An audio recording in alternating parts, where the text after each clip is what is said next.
Most adults remember the moment in which they discovered the truth about the existence of Santa Claus. Some of us, it was earth-shattering, and thus affected the entire course of our lives. I mean, look at me right now. My brothers and I had a very perfect circumstance. Our parents had a wonderful system. See, at around 1 or 2 a.m. in the morning, our mother would come to our doors. She didn't have to say a word. We jumped out of our beds like ninjas and dropped and rolled, and we were ready to go downstairs to see the man himself. Patrick, the youngest, 3 or 4 at the time, not so much, but he would learn because we were a proud family. The only family on earth to witness the man himself early Christmas Day. As time went on, it became very hard for me and for my social life to keep the spirit of Claus alive. The kids often taunted and dismissed me at school. They lost the magic very early on. He doesn't exist, they'd say. He does exist. I've seen him every year. I was becoming an evangelist for Santa Claus. I remember walking around the kitchen with my mother and father and asking them, how am I going to convince the kids at school that Santa Claus exists? I mean, I tell them, they don't believe. And of course they say, well, how do you know? How can you say this with any certainty? Well, my mom and dad told me. Mom, not only do the kids not believe, but the parents don't either. I mean, we've been doing this for years now. I'm almost 12 years old. I mean, there's got to be something we could do. My dad, in the corner cracking his pistachio, says, well, why don't you go and get his autograph? I was like, Dad, rule number 1, already broken. You can't go up to him. You can't see us. And I was like, all right. Okay. Number 1 rule, never ever go up to him. But, you can always leave it out and write sign here. I mean, again, I don't know, but I think I'll figure it out.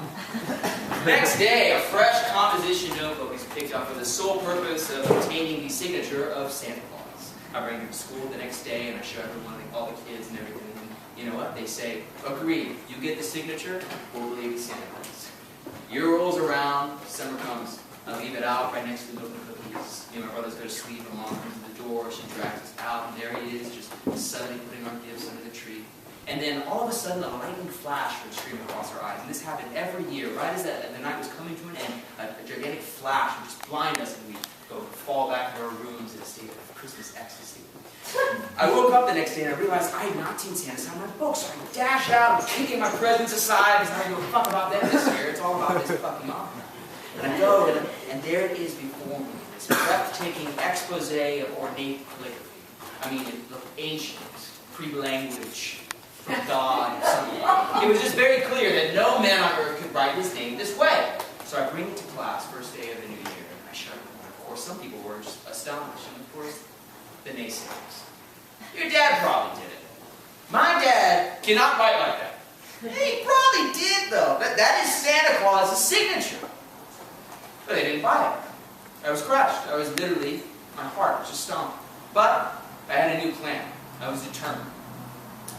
I was going to withhold my Santa letters with the intention of mailing them myself. Brilliant. Rebellious. I mean, I had never mailed anything in my entire life.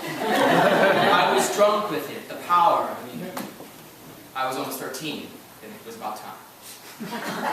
December rolls around, all of a sudden the winter comes to a crashing halt. My father's father dies while he's on his morning run, a heart attack. Christmas just seemed to evaporate in midair.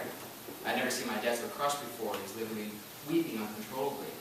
I got a knock on my door shortly after this. It's my dad. He's at the foot of my bed, not missing a beat. He says, "Give me your letters." I said, "What letters?"